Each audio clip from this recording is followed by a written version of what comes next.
everybody, it's Allison Williams here, your host of the Crushing Chaos with Law Firm Mentor podcast.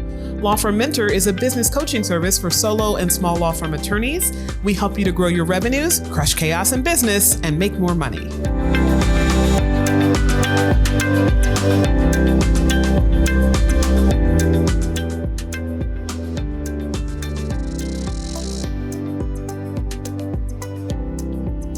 Hi, everybody. It's Allison Williams here, your law firm mentor. And on today's episode of the Crushing Chaos with Law Firm Mentor podcast, we're going to continue our discussion about law firm key performance indicators, law firm KPIs. And today we're going to be talking about doing the work.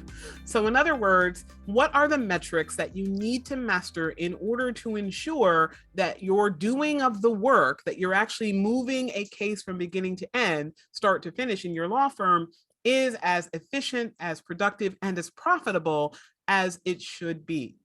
So here are some key performance indicators that we're going to talk about today that are going to help you to start looking at doing the work from a perspective of automaticity and measurements that are going to make it a lot more financially successful for you. All right.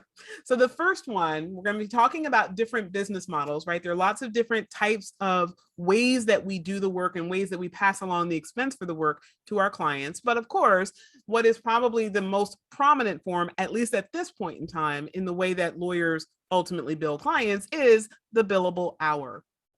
So it's really important that we're talking about billable hours as a KPI, that the performance indicator part of the KPI really has to focus on how many billable hours are produced. And unfortunately, one of the greatest shortfalls that I see a lot of lawyers make, a lot of mistakes that we make, are simply giving work over to our associates or paralegals and expecting that they will produce enough work, right? That they will be oriented toward, quote, doing the work and then going home. And you'll see great variability between professionals, between how many hours are billed by professional one and professional two. So take two lawyers, right? You could give the same file to a lawyer and expect that one lawyer is going to spend 10 hours on the file. Another lawyer could spend 5 hours on a file. Now, it could be that there's actually a discrepancy between how much time and attention is being given to the file, or it could be that the time captured by the respective professionals is very discrepant. So of course, you want to have efficiency protocols in your office on training people how to bill hours. Now, if you are someone that struggles yourself or your team struggles to meet billable hours, we do here at Law Firm Mentor have a free resource we can give you called Meeting Billable Hours. All you have to do is email us at info@lawfirmmentor.net and put into the subject Meeting Billable Hours, request that replay, and we will send it out to you. It also comes with, by the way, a very nifty guide on how to keep pace with your hours throughout the course of the week, the month, and ultimately the year.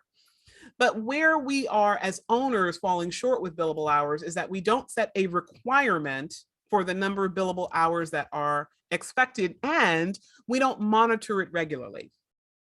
In my law firm, we actually have a report card that we give out to our associates every single first of the month. They get their scorecard, and their scorecard tallies the total number of billable hours they are expected and required to produce and where they fell. And if they fell short of the billable hour requirement in a given month, you're going to see a number in red. But we're also going to tally the year-to-date total, because one of the things that we train our associates on is pre-framing the work that they do so that when they go on vacation, they don't have an urgent, intense, negative feeling when they come back to the office of, oh my God, I've got to make up all this time. Nor do they have the pressure of knowing that the firm is going to be holding them accountable to that time and asking them, where are your hours? So we simply give them that forecasted training on here's how you meet your hours. Here's how you stack additional hours each week, preparing for the week you're going to be out, so that at the end of a quarter, you've got your vacation time already pre-billed, if you will, so that you don't have to go on vacation worried about what's going to await you when you get back. Now, obviously, if you're practicing law, especially in a litigation practice, you're going to have some work when you come back that is going to be perhaps time sensitive. Perhaps your clients had called.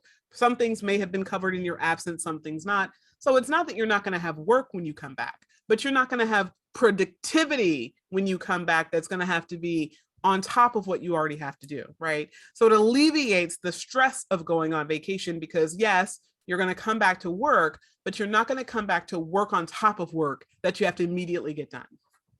So you need to be tracking billable hours. By the way, that report card that I referenced earlier that we give out in my law firm not only includes how many billable hours were required versus how many hours were produced, and is there a shortfall or a surplus, but it also tracks the same metric with the next key performance indicator, which is your collection rate. So in other words, those billable hours should generate a certain amount of revenue. And if you are billing appropriate and collecting retainers upfront, and we highly recommend you consider evergreen retainers, whereas when the money on account drops down to a certain level, there is a requirement of replenishment so that you don't ever get down to billing against zero or billing and creating an accounts receivable. But we do know that sometimes you can have a surge of work in a given month and all of a sudden you're at zero or close to zero when you are collecting money from a client. So it's really important that you be monitoring every single month where your clients are relative to their accounts receivable. So the collection rate is the percentage of dollars that are collected of the dollars that are billed.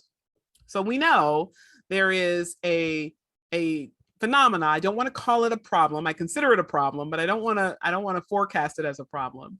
There's a phenomena where across the country, lawyers do not collect 100% of the dollars that they bill to their clients for a host of reasons, right? We talked about some of those in our sales discussion of KPIs in the last episode, but some considerations include that clients run out of money before the end of the case. Some clients are simply egregious in conduct. They will simply walk away after the work is done and not pay you. There could be circumstances where a client files for bankruptcy. There might be situations where work is done inappropriately that has to be corrected, and so part of the bill is written off. You could have any number of reasons why you could bill some hours that don't get generated in collected dollars, but you need to have your firm's collection rate and you need to have your individual producing attorney and paralegals collection rates so that you are always optimizing around how much money is coming in, right? Never assume that you're going to collect 100% of the dollars that you bill unless you have a pure flat fee law firm and you collect and require 100% of your fees up front. Because there can be situations where even if you're billing as a flat fee firm and you bill someone a flat $10,000 for a file, if you say to them, I'll take $5,000 now and $5,000 in 60 days or 90 days or however long into representation, so they have some time to collect that and get it over to you, there could be situations where you work and exceed the $5,000 that you initially earned and have done work against that second $5,000 before it came in. So you could have less than 100% of a collection rate, but ultimately your goal is to always be improving your collection rate. Also, knowing what your collection rate is and holding the producing party accountable to the collection rate gives you a great opportunity to actually optimize performance of your team as well as generate excitement around their role. In other words, once someone has a salary, they are at a place typically where they know what they're going to earn, they know the dollars and cents that are going to be coming into their household, and they start to live according to those dollars and cents.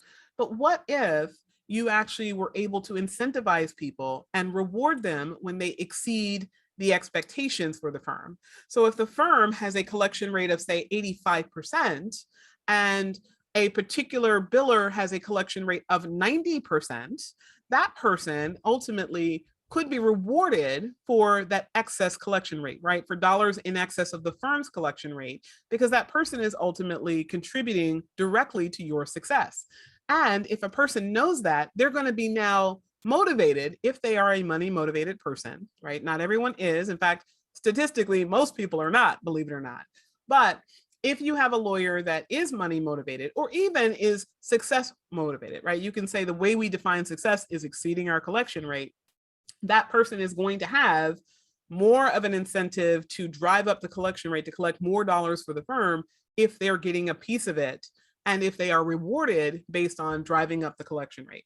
So you always want to be monitoring the collection rate for opportunities to improve your compensation systems, but you also want to be monitoring it, of course, so you can be planning your budget and your expenses and investments in the law firm and know that you're going to have the money to cover it based on historical data and ultimately improvements that you're making in that collection rate. All right, when we get back, we're going to be talking about some additional metrics associated with dollars and cents, and in particular, the production of your legal work. We'll see you soon.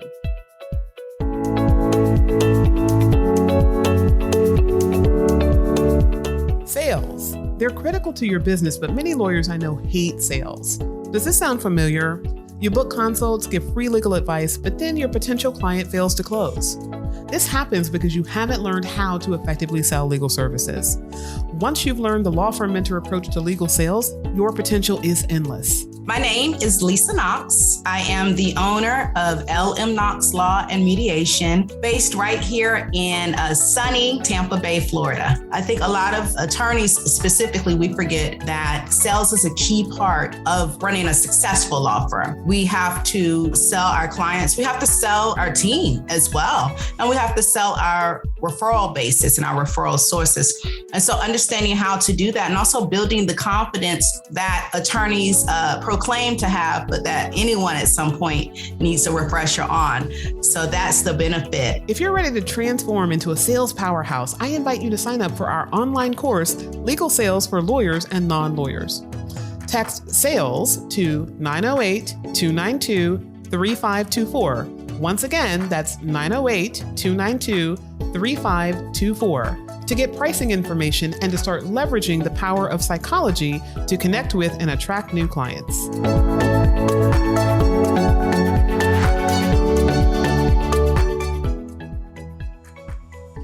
All right, we're back now, and we're going to be continuing our discussion about law firm KPIs, specifically on doing the work, the productivity of your team. And the next KPI I want to talk about is your realization rate, also referred to often as your effective rate. Now, I want you to think about this as the percentage of hours billed relative to the hours worked. So if you come into your law firm in the course of a day, and let's say you have a traditional 9 to 5, Monday through Friday work schedule. Very few law firm owners do, but let's assume that that's your work schedule. So you're going to be working for 8 hours of a day. And let's assume that you have allocated that you're going to take an hour for lunch, you're going to take an hour for admin, and you're going to take an hour for supervisory activity that cannot be billed to a client, checking in on your administrative team, checking in on your associates, reviewing work of your associates, communicating about your marketing, different things that you might have to do that really are not passed along directly to a client. So then out of the 3 hours that are gone, you have 5 hours left to be billing. For a lot of lawyers, they don't capture all of that time, right? So some of that time might be billed, some of that time might be searching through your email for something that you remembered either a client saying to you or you saying to a client. It could be searching through a stack of documents on your desk for the last thing that you printed out that's going to be relevant to a motion that you're drafting. Or it could be that you're looking over financial reports that are given to you in discovery, but you're not actually looking for something substantive related to the client. Maybe it's that you're interested in how certain financial reports look relative to others from certain financial institutions, and you decide not to bill that to a client. So in that scenario, you might actually only bill 4 out of those 5 hours that are available for billing. And thus, out of the day's time that you allocated to billing, 100% of your time was not actually passed over to a client.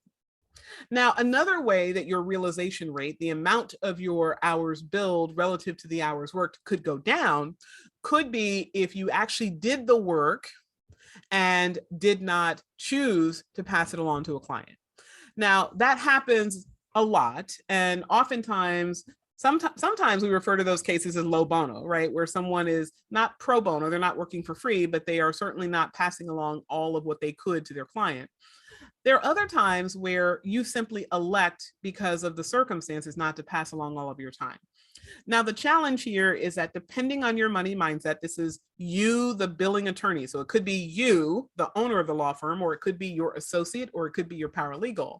If you feel guilty about charging a client for the work that's done because the client's financial circumstances might be dire, or the client might have other legitimate expenses that they are prioritizing, and they are giving you a story that says, this thing over here is more important than your bill, and you tend to agree with them because you devalue what you're doing for them. In that scenario, you might say, I worked on this file for 3 hours, but I'm only going to bill the client 1 hour. Okay. Now, I don't agree with that approach. I think people should ultimately pass along all of the time that they are spending on a file to a client, and they should be candid with their client so the client knows that they are going to have that expense, right? The problem comes when you either are not candid with your clients about money, so your clients feel negatively about you, they feel that you've taken advantage of them, or when you are cheating yourself out of the time that you have really legitimately put into a file, and thus educated your client that their fees are surreptitiously suppressed relative to what they actually should be. So that in those times when you actually do bill what the actual time was, the client is like, hey, wait a minute, why did you suddenly jack up my bill? You weren't actually jacking it up, you were just jacking it down in the times where you weren't billing it. But the realization rate takes into account that if you worked 10 hours, but you only captured 80% of those 10 hours, then your realization rate is less than 100%. Your effective rate is less than 100%. And typically you're going to hear about realization rates when you talk about the sum total of the hours billed relative to hours worked, but the effective rate is almost always connected to the billable hours. So if my actual time spent on a file generates my hourly rate of $400 per hour, and I bill 10 hours, that's $4,000, but I only actually bill and collect, I'm only passing along to a client for whatever reason, right? Some of it could be write-offs, some of it could be some of the things we talked about earlier, only $375 per hour worth of my value. So instead of the 400, I am essentially collecting a certain portion of it at a lower rate than I would have otherwise, then the effective rate goes down, right? And you want to be tracking effective rates, because one of the things that when you start to get really sophisticated in looking at your KPIs, you'll see that if your effective rate on a file is consistently lower, there's oftentimes a pattern that you aren't catching before it manifests itself, that you could be changing in order to drive up your effective rate, which means doing no more work, meaning charging no more to your clients, just simply changing the efficiency and the process with which you approach your work. You can collect more dollars per hour of the hours that you are working. So that's the reason why looking at effective rates is so important. It also really helps that when you start looking at effective rates, that you can start to monitor the progress of your legal team over time. So you would expect that a newer attorney is going to have a much lower effective rate. In fact, oftentimes the way that law firms address that is to really reduce their actual billable hour, right? So instead of having a $300 or $400 billable hour, it could be 100, 150, 200, because you recognize that that person has less intuitive knowledge, less skill. And part of what's going to happen is if you set the bill too high, you set the hourly rate too high, the client is going to ultimately have a bill that's unreasonable because the fee's too high. But on the flip side, if your attorney is producing hours and those hours are legitimate, the person actually did the work, but it took a lot longer than it would have if they were more skilled and knowledgeable, part of that time is learning time that you're not going to pass along to a client. So you might only expect that of the $200 hourly rate, that 60% of that, or $120 per hour, will actually be passed along to a client at the start of that person's career. Then as they progress, as they learn, as they become more knowledgeable, you should see that instead of 60%, it goes up to 70%, maybe 80%. And the attorney is actually progressing because they're becoming more efficient, more knowledgeable, more capable. And you could use the monitoring of effective rates to actually test and see how productive your team member is becoming over time. So in other words, it becomes a data metric, right? Instead of looking at a person and saying, how do I feel this person is learning? What does my instinct tell me about this person's abilities? You could actually use an objective measure and go over that objective measure with your attorney so that they're aware that they are becoming more efficient. This is something that you could actually use to advance them as well as to promote to them that they are learning even in those moments when they feel a little down on themselves because they're not moving at the speed of lightning as you and the client might like. Okay, next KPI, super important to understand when thinking about and monitoring the doing of the work in a law firm, is the average hours per case type and per case subtype. Now, you want to look at the total number of hours that you put into each of your files because over time, you want to systematize as much as possible within the legal work so that you can spend your quote unquote free time, the time that isn't highly structured and systematized. You can put that time into the really novel solutions, the high touch point client counsel. You can be a better lawyer when you are giving more of your attention, time, effort, and dedication to creating effective legal solutions. That is what people pay us for. People do not pay us for emails and phone calls. Yes, emails and phone calls happen in the course of counseling a client, but we know that a lot of that is passing data back and forth, right? It's moving a case along. Moving a case along is absolutely necessary. It provides a value to the client. But if you were to ask a client what they value in their attorney, it is probably going to be more the conversations that you have going deep into wishes, their desires, their settlement positions, opportunities for them, versus the time that you spend passing along court notices, emailing them that you received a letter from the adverse attorney and you're going to send it along, and so forth. Okay. So when you think about the average hours that you put into each case type, the value of knowing this is so that you can start to create some efficiency protocols to get the time down if you are in a flat fee model, or if you're billing by the hour, to be able to objectively monitor that time so that ultimately you can plan ahead how much staffing you're going to need to be able to deliver the services in your office. So if you know that your uncontested divorce matter that has no children typically is going to take you 7 hours of time, then for each one of those types of cases that you bring in, you know how much work you're going to pass along to another person, and thus how much capacity they're going to have available for additional work. What a lot of people do, however, is they completely disregard that metric altogether, and they simply go with gut. And they say, well, right now I feel really busy.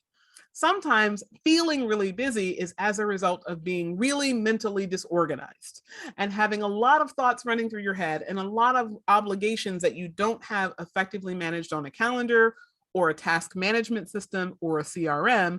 And so you're in somewhat of an inner chaos that now makes you feel that you are overloaded on work. And it's times like that that people will go out and hire. And as soon as they go out and hire without a plan for how that person is going to drive up revenue and profit, they then hire someone. That person takes longer than they would like to get up to speed. And next thing you know, they're only making a little bit more money, but they're spending as much, if not even more time training, developing, supervising the attorney. So when you don't have a firm handle on what time a case should take, yes, we know that there's slight variability from lawyer to lawyer with some tasks, but there should be a reasonably concise range. If you don't have that, it is really, really challenging to plan your revenue, to plan your profit, and to plan your staffing. So knowing these numbers can really help you.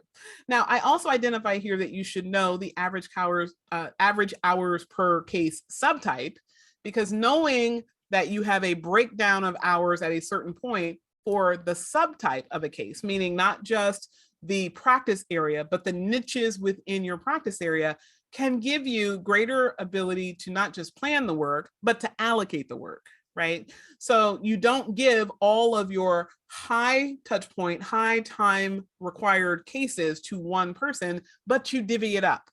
Okay. Now, this is not just beneficial for planning workload, it's also beneficial for planning and creating the best work experience for your team, because everyone needs to have, at least in the grand scheme of things, people tend to go into law because they like to use their brains. They like to create solutions. They like to be in the activity of creating a result for a client. And if you give one person all of the very challenging, very difficult, very complex cases where they're problem solving every minute of every day, and you give another person the very banal work that is paper pushing and very client centric, but not very intricate, not very challenging, that person may or may not become burned out because they're bored, right? And that person also, the person who has the really intricate work, may or may not become burned out because they're overextended, right? Their mind is in hyperdrive all the time. Typically, you want to have a balance of those different types of cases in your office so that everyone gets the pleasure of doing the work that they enjoy, but also gets to have that reprieve that comes with some lighter duty work. Now, depending on your practice area, this may or may not be implicated. There are some people who they do nothing other than lighter duty work, right? It could be that they only handle traffic tickets. And if they handle traffic tickets, there's not going to be a great deal of variation in the complexity of those cases. But maybe some of the variability there might be the hours worked when you have certain case types or subtypes in certain counties, right? When you go to certain places, you're spending more time physically at the courthouse than you might spend if you go to a different county, right? But you want to start looking at the total hours invested in the cases so that you can keep your eye on the pulse of the quality of the work, but also the quantity of the work in the different case assignments. Okay, the next KPI when we're talking about doing the work is the average cost per case type and of course per case subtype. Now the average cost is the cost to deliver the service. Okay, so this would be everything that it on average takes for you to run a file, everything from filing fees to the courthouse to the per unit cost of preparing a physical file if you're using physical files, to a portion of the software licenses to be able to access practice management software, right? You want to start having your eyes on the pulse of what it costs your law firm to deliver a service to a person, because at some point we're going to get to one of the most important metrics, which is labor efficiency rate. We're going to talk about that in just a moment. But when you're thinking about the cost for delivering the service, one of the things that you always want to be looking for is the most qualified, least expensive person in your business to deliver that service. So if you are stacking the deck with lawyers and some of the work that's in a file is not lawyer work, then the rate at which you are paying to deliver that service is going to be greater, right? It's going to cost you more when you factor in your salary for an attorney than if you were to factor in your salary for a paralegal. And when you start to become intimately aware of the cost to deliver each type of case in your law firm, it becomes something that you can actually control how much you're going to retain in profit. Because if you start stacking the deck of certain cases with lower cost labor, that is still competent to do the job, right? You're not going to start assigning lawyer work to paralegals. You're going to only have paralegals doing paralegal work, but you might have legal assistants supporting paralegals instead of paralegals doing all the work on their own. Or you could have paralegals supporting lawyers instead of lawyers having all that work on their own. And so when you start looking at a file as a total average case value minus your total average cost per file, you then start to be able to plan and project your profit. And this helps you not only with managing your expenses, but also with fueling your growth, right? Because if you know a certain portion is going to be left over after all of the basic minimum expenses that you have on a file, and you can say on a file that's assigned to a lawyer, this is what my profit is going to be, versus on a file assigned to a paralegal, this is what my profit is going to be, you can start planning that out. you can start saying, okay, if I'm going to have $100,000 of profit this year, how much of that is going to go into my marketing, right? If I want to fuel the growth by increasing my paid marketing, how much of that is going to go into a higher level employee who can actually save me time, effort, money, energy managing the law firm because I don't enjoy management and I want to have someone else take that off of my plate. But you can't make those kinds of decisions without a whole lot of question mark and a whole lot of lack of clarity when you are guessing at, generally speaking, we bring in X dollars a year, period. And generally speaking, we spend Y dollars in expenses, right? The kind of net amount is necessary for you to keep your eyes on the general pulse of your business, right? So if you start seeing, generally speaking, we have this much money in the bank and now that number is going down, you know what questions to ask to get it back up again. But knowing the level of cost per case and case type gives you a control that you're never going to experience if you only have the gist of how much it's actually costing for you to deliver your service. All right, 2 more KPIs. The utilization rate is one that I want to cover very briefly. Utilization rate is the percentage of your day that is billable, right? So we have heard industry mavens, if you will, kind of talk about the idea that lawyers are not collecting, they're not producing enough time during the course of the day. They're working, but they're not actually producing the time when they are working, right? So they are kind of in a state of scatter. The amount of time it takes you to find things, the amount of time it takes you to go to the water cooler, to have conversations, right? A lot of law firms said that they actually saw a boost in productivity when they went virtual as a result of COVID, because there wasn't that water cooler time anymore, right? Now you have to be very intentional if you want to chat with somebody. You don't get to just stop by their desk when you're in the mood to get up and walk around. The utilization rate is going to help you to look at how much of your time is really spent on doing the work of the files and doing the work of being a lawyer or professional in the law firm versus the time that is all available. And this can help you with things such as looking at how you compensate people, right?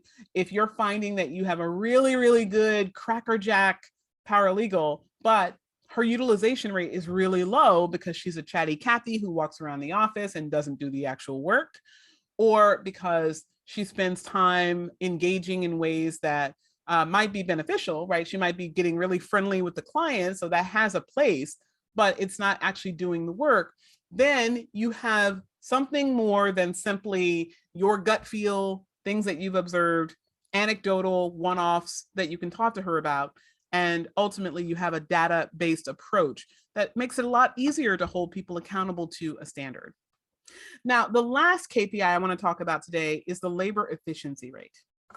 Now, the first time I actually heard about labor efficiency rates in the context of a professional services firm was when I got introduced to a book by Greg Crabtree. Greg is a CPA out of Huntsville, Alabama, and his book, Simple Numbers, gave us a description of why when professional services businesses in particular start to reach around the $2 to $3 million mark, they start to hit a ceiling. And part of the reason why they hit a ceiling at that mark is because they need so much in management, because they're starting to get people kind of in a state of scatter, right? A lot of people doing a lot of things in a lot of different ways. They need to have management to hold people accountable, but the cost of management, which is considered a higher level skill, is actually greater than the cost of the labor itself, right? So when you hire a managing attorney, you expect to pay more than your young associate. And so that discrepancy of how much management you need, right? The cost of a fractional CFO or actually full-time CFO, the cost of a managing attorney, the cost of an office administrator, the cost of different division heads, right? When you start getting more complex in structure and needing more people, your cost goes into those people, and those people are not directly producing revenue. So you're needing to spend, and you're starting to conceptually see your person, whoever you're hiring, the managing attorney, the office administrator, as an expense rather than an investment.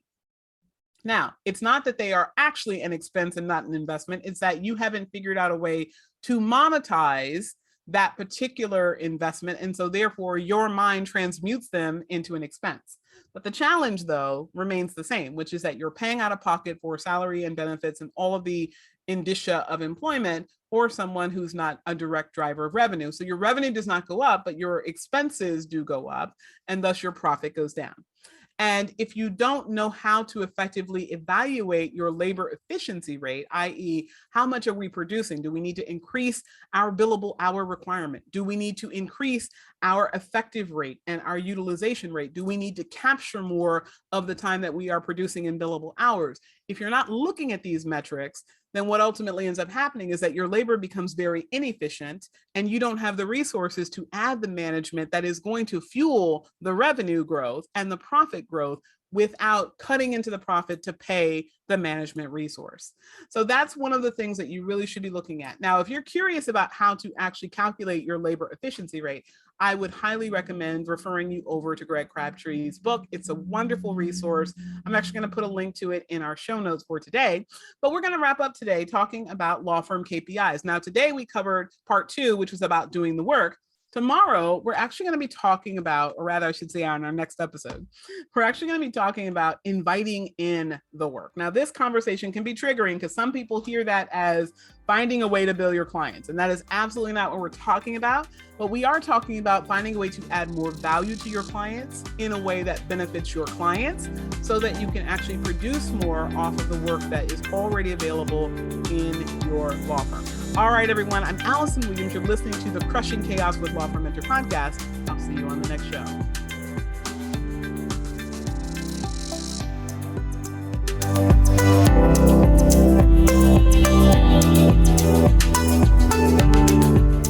Thank you for tuning in to the Crushing Chaos with Law Firm Mentor podcast. To learn more about today's show and take advantage of the resources mentioned, check out our show notes. And if you enjoyed today's episode, take a moment to follow the podcast wherever you get your podcasts and leave us a rating and review. This helps us to reach even more law firm owners from around the country who want to crush chaos in business and make more money. I'm Allison Williams, your law firm mentor, everyone. Have a great day.